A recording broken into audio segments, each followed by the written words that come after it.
Okay guys, Bangladesh లో అల్లకల్లోలం official గా 120 మంది అయితే చనిపోయారు. అన్అఫీషియల్ గా 500 మంది దాటి విద్యార్థులు అయితే చనిపోయారు. ఎప్పుడు లేనిది 20 ఏళ్ళ తర్వాత బంగ్లాదేశ్ లోని చాలా ఘోరంగా ఉంది పరిస్థితి. ఈ పరిస్థితి అసలు ఏంటి, ఢాకా యూనివర్సిటీలో ఎందుకు మొదలైంది, ఈ స్టూడెంట్స్ దేని గురించి ప్రొటెస్ట్ చేస్తున్నారు, ఎందుకని ఇంతమంది చంపవేయబడ్డారు, ఒక రిజర్వేషన్స్ అని చెప్తున్నారు. అసలు రిజర్వేషన్స్ బ్యాక్గ్రౌండ్ ఏంటి, ఈ 30% రిజర్వేషన్స్ని ఎందుకు ఈ ఢాకా స్టూడెంట్స్ అపోజ్ చేస్తున్నారు, ఇది బంగ్లాదేశ్కి ఒక పెద్ద క్రైసిస్ కాబోతుందా లేదా, తర్వాత ప్రైమ్ మినిస్టర్ షేక్ హసీనాకి ఇది ఒక పెద్ద లిట్మస్ టెస్ట్ అంటే ఒక పెద్ద పరీక్ష కాబోతుందా లేదా, అసలు ఈ 30% రిజర్వేషనే కాకుండా అసలు బ్యాక్గ్రౌండ్ ఏంటి, ఎందుకు ఇది జరుగుతుంది, బంగ్లాదేశ్ పాలిటిక్స్ ఎంత ఇంపార్టెంట్, ఎందుకంటే మన నేబర్ కాబట్టి ఈ వీడియోలో మీకు ఎక్స్ప్లెయిన్ చేస్తాను. మీకు మనం చెప్పినట్టు ట్రావెల్ వీడియోస్తో పాటు జియో పొలిటికల్ వీడియోస్ కూడా స్టార్ట్ చేసి డీటెయిల్గా మీకు ఎక్స్ప్లెయిన్ చేస్తామంట. ఇప్పుడైతే ఈ వీడియోలోకి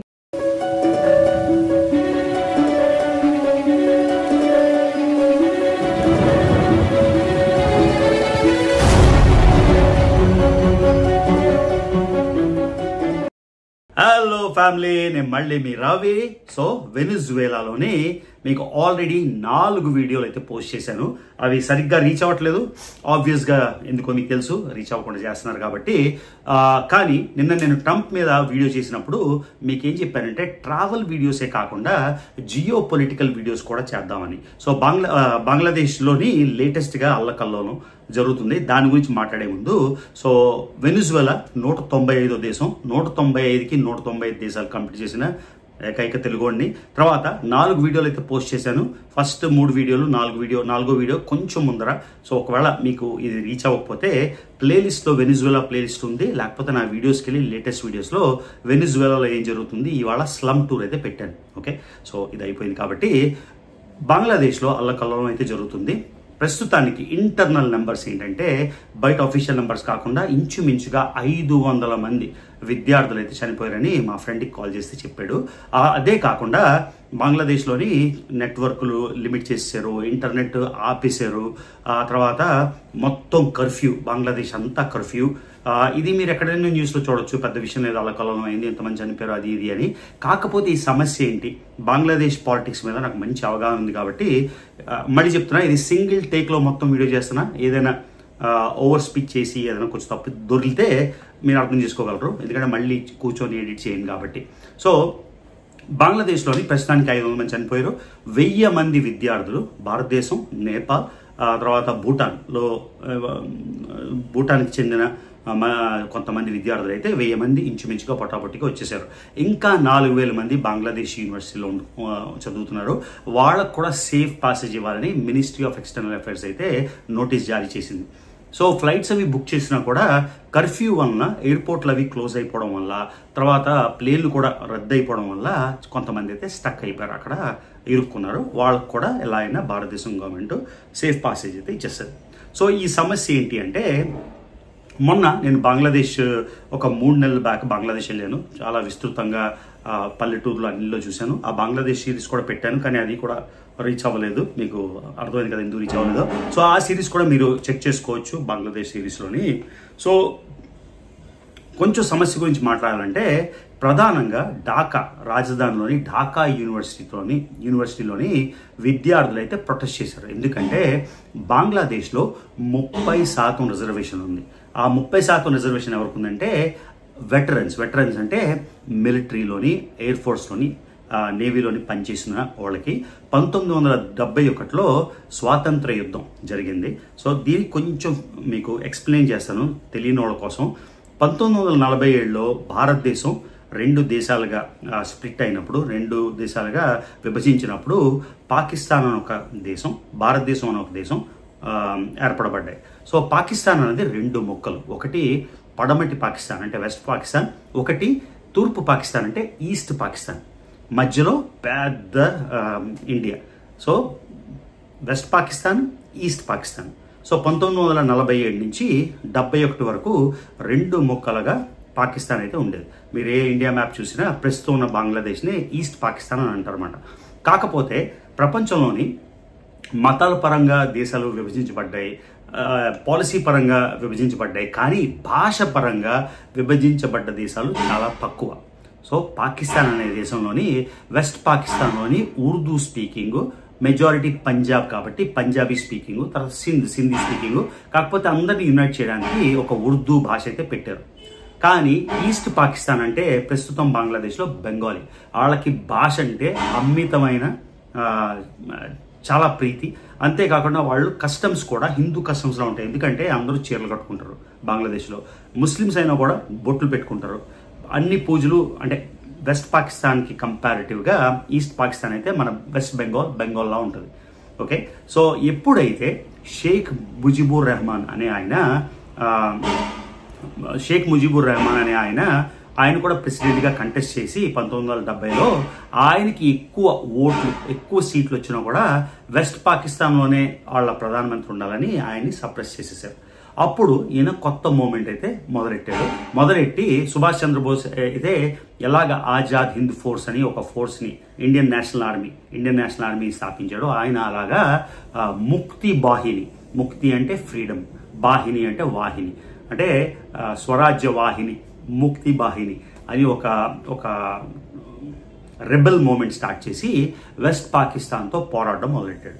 ఎందుకంటే మా భాష వేరు, మా సంస్కృతి వేరు, మా కస్టమ్స్ ట్రెడిషన్స్ వేరు, సో మేము వేరే దేశం అయిపోతాము అని.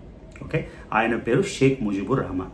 ఆయన ఇప్పుడు మీకు మొన్న బంగ్లాదేశ్ సిరీస్లో మీరు చూసుకుంటే ఆయన్ని జాతీయ జొనక్, అంటే జాతీయ అంటే నేషనల్, జొనక్ అంటే ఫాదర్. సో మహాత్మా గాంధీ ఎలా అయితే ఫాదర్ ఆఫ్ ద నేషనో ఆయన కూడా బంగ్లాదేశ్కి ఫాదర్ ఆఫ్ ద నేషన్, అంటే జాతీయ జొనక్. ఓకే, సో మొత్తానికి 1971లో భారతదేశం సహకారంతో, ఇందిరాగాంధీ సహకారంతో మొత్తానికి వెస్ట్ పాకిస్తాన్ని ఓడించేసి ఈస్ట్ పాకిస్తాన్ బంగ్లాదేశ్గా నెలకొల్పబడింది.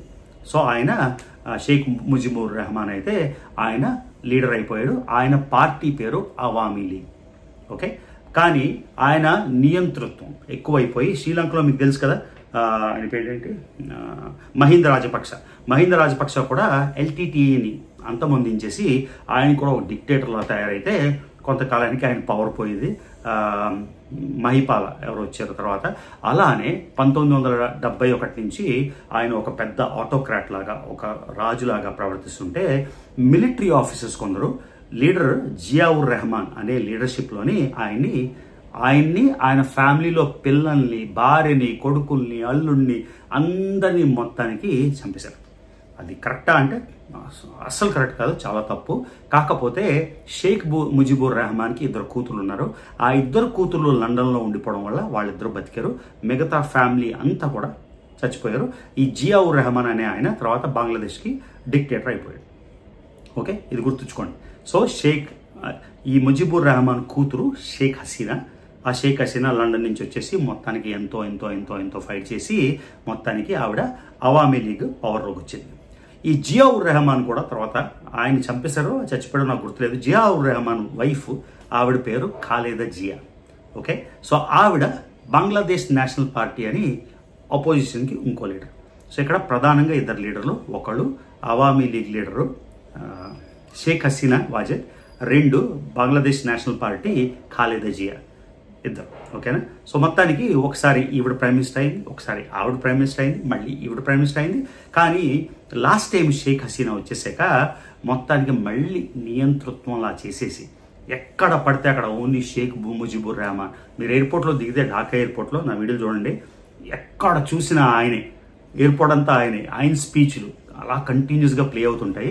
ఒక కైండ్ ఆఫ్ ఆటోక్రటిక్ సిస్టమ్లా అయిపోయింది. ఆవిడ ఇంచుమించుగా 20 ఏళ్ల నుంచి పవర్లో ఉన్నారు. అపోజిషన్ని పూర్తిగా అంతమొందించేశారు.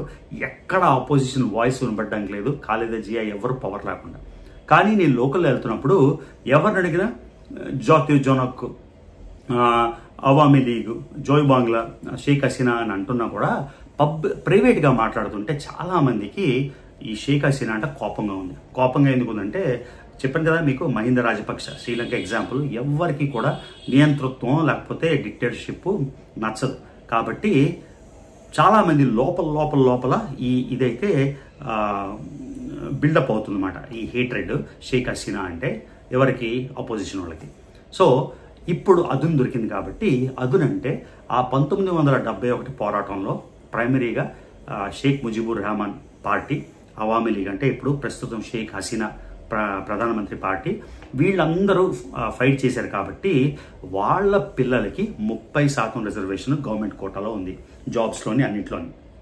ఆ 30% కోటా ఉండడం వల్ల మీకు ఆల్రెడీ రిబల్ మూవ్మెంట్ అయితే స్టార్ట్ అవుతుంది. అవామీ లీగు, షేక్ హసీనా పడిన వాళ్ళు ఏమనుకుంటున్నారు, ఓన్లీ పార్టీ వాళ్ళకి అంటే షేక్ హసీనా పార్టీ వాళ్ళకి ఆ వెటరన్స్ పేరుతోని మొత్తానికి మంచి మంచి ఉద్యోగాలు, మంచి మంచి కాలేజ్ డిగ్రీలు అన్నీ దోచేసుకుంటున్నారని ఆపోజిషన్ పార్టీ వాళ్ళు స్టూడెంట్ మూవ్మెంట్ లాగా, అంటే మీకు తెలంగాణ మూవ్మెంట్ కూడా ఉస్మానియా యూనివర్సిటీ క్యాంపస్లో స్టార్ట్ అయింది కదా, అలాగా అప్రెస్డ్ విద్యార్థులు ఎవరెవరైతే కోపంగా ఉన్నారో వాళ్ళైతే ప్రొటెస్టులు స్టార్ట్ చేశారు. ఈ ప్రొటెస్టులకి కౌంటర్ ప్రొటెస్టులు ఇప్పుడు షేక్ హసీనా పార్టీ వాళ్ళు చేశారు. గొడవలు స్టార్ట్ అయిపోయి, కాల్పులు స్టార్ట్ అయిపోయి, ఇలా చిన్నగా స్టార్ట్ చేసిన మూమెంట్ వీళ్ళు ఏమంటారంటే ఆ 30% రిజర్వేషన్ 1971లో ఇండిపెండెన్స్ అయిపోయింది, తరాలు మారిపోయి ఇంకా వాళ్ళ సంతతికి ఎందుకు రిజర్వేషన్ ఇవ్వాలి, ఈ 30%? మెరిట్ సిస్టమ్ ఉండాలి. నేను కూడా అసలు మన రిజర్వేషన్ గురించి వేరేసారి మాట్లాడచ్చు.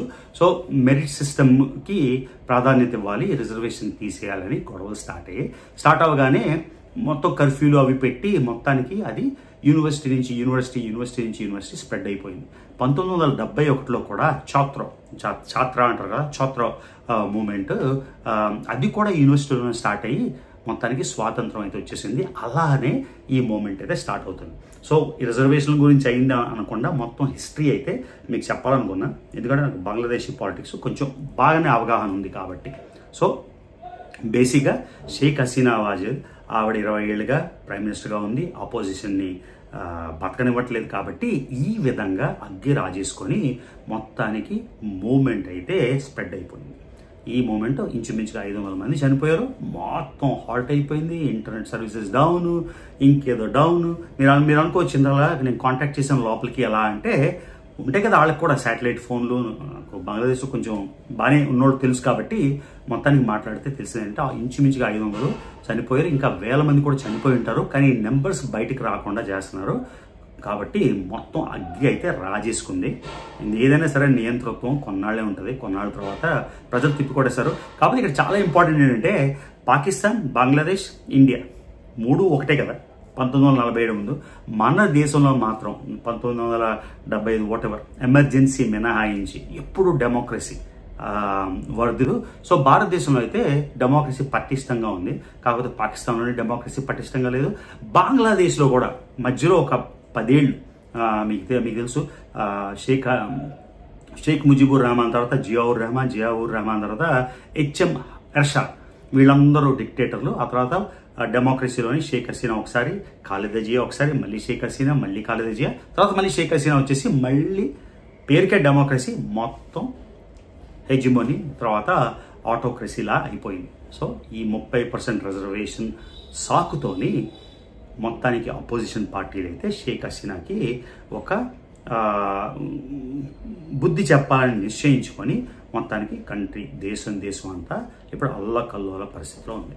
సో మొత్తం మీకు అర్థమైంది అనుకుంటాను.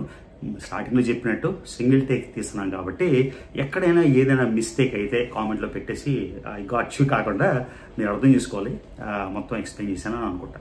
సో మొత్తం ఇప్పుడే ఒక వీడియో చూశాను, ఆ వీడియోని 30% రిజర్వేషన్లకి ఎగెయిన్స్ట్గా ప్రొటెస్ట్లు అవుతున్నాయి, స్టూడెంట్లు విద్యార్థులు అవుతున్నారు అని మీకు హిస్టరీ అయితే చెప్పాలనుకున్నా. సో మళ్ళీ once again Awami league, Bangladesh National party, తర్వాత మిగతా పార్టీ జాతీయ పార్టీ ఇవన్నీ ఉన్నాయి, అన్నిటినీ సప్రెస్ చేసేసారు. షేక్ హసీనా అయితే ఆవిడే 1 లీడరు, వాళ్ళ నాన్న Sheikh Mujibur Rahman, father of the nation, జాతీయ జోనం.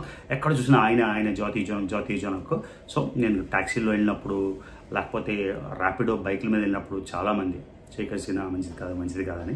నాకైతే షేక్ హసీనా పర్సనల్గా ఇష్టం, ఎందుకంటే భారతదేశం వాళ్ళకి స్వాతంత్రం ఇప్పించారు కాబట్టి వాళ్ళు కూడా భారతదేశంతో సత్సంబంధాలు ఉంచుకుంటారు. ఓకే, సో అవామీ లీగ్ వాళ్ళు. సో ఇండియాకి బంగ్లాదేశ్కి ఈ షేక్ హసీనా వల్ల కొంచెం గుడ్ రిలేషన్స్ ఉన్నాయి. ఒకవేళ షేక్ హసీనా పోయి మళ్ళీ బంగ్లాదేశ్ నేషనల్ పార్టీ ఇంకెవరైనా వస్తే చైనాతో సత్సంబంధాలకి ఆస్కారం ఉంది. సో వీళ్ళైతే భారతదేశానికి సపోర్ట్ చేసేవాళ్ళు. భారతదేశం కూడా షేక్ హసీనాని బాగా అన్ని విధాలా బయటకు చెప్పకపోయినా సపోర్ట్ చేస్తున్నారు. అందుకని ఈ గవర్నమెంట్ 20 ఏళ్ళ నుంచి అపోజిషన్ లేకుండా ఉంది. ఇప్పుడు రాజుకుంది కాబట్టి మొత్తం కంట్రీ అంతా ఒక మూమెంట్లా జరుగుతుంది కాబట్టి ఎన్నాళ్ళు షేక్ హసీనా గవర్నమెంట్ ఉంటుందో లేదో మనకు తెలియదు, ఉంటుందో లేదో మనం చెప్పలేం. కాకపోతే షేక్ హసీనాకి చాలా చాలా చాలా పెద్ద పరీక్ష. ఓకేనా? సో ఇది గైస్ బంగ్లాదేశ్లో జరుగుతున్న అల్లకల్లో మళ్ళీ 1000 మంది విద్యార్థులు అయితే నేపాల్, భూటాన్, భారతదేశం నుంచి వచ్చేసారు. ఇంకా 4000 మంది స్టక్ అయిపోయారు. కాకపోతే ఎప్పుడైనా సరే మనం ఏమైనా అనుకుంటాం, పాకిస్తాన్ అడుగు తింటే భారతదేశం మంచిది, బంగ్లాదేశ్ అడుగు తింటే పాకిస్తాన్ భారతదేశంకి మంచిది. ఇది ఎప్పుడు కరెక్ట్ కాదు.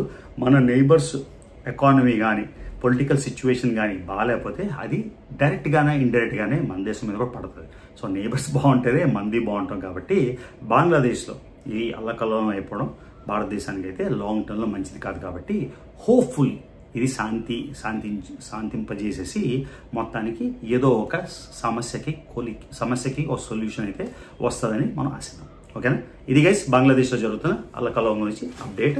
సో మళ్ళీ జియో పాలిటిక్స్ వీడియో లేటెస్ట్ ఏం జరుగుతుంది అని కొంచెం చూసి ఈ మొత్తం హిస్టరీ అంతా మీకు చెప్పాలని ఈ వీడియో అయితే చేస్తాను. మళ్ళీ నెక్స్ట్ జియో పొలిటికల్ వీడియో ఏమవుతుందో నాకు తెలియదు. అప్పటి వరకు వెనిజువేలా సిరీస్ అయితే మర్చిపోకుండా చూడండి. 4 వీడియోలు పెట్టాను. ఇంకా ఎన్నో అద్భుతమైన వీడియోలు ఎక్కడ ఎప్పుడు చూడండి. అందులో 195 దేశాలు అవుట్ ఆఫ్ 195 దేశాలు కంప్లీట్ చేసిన తెలుగు. అది guys, see you in the next video.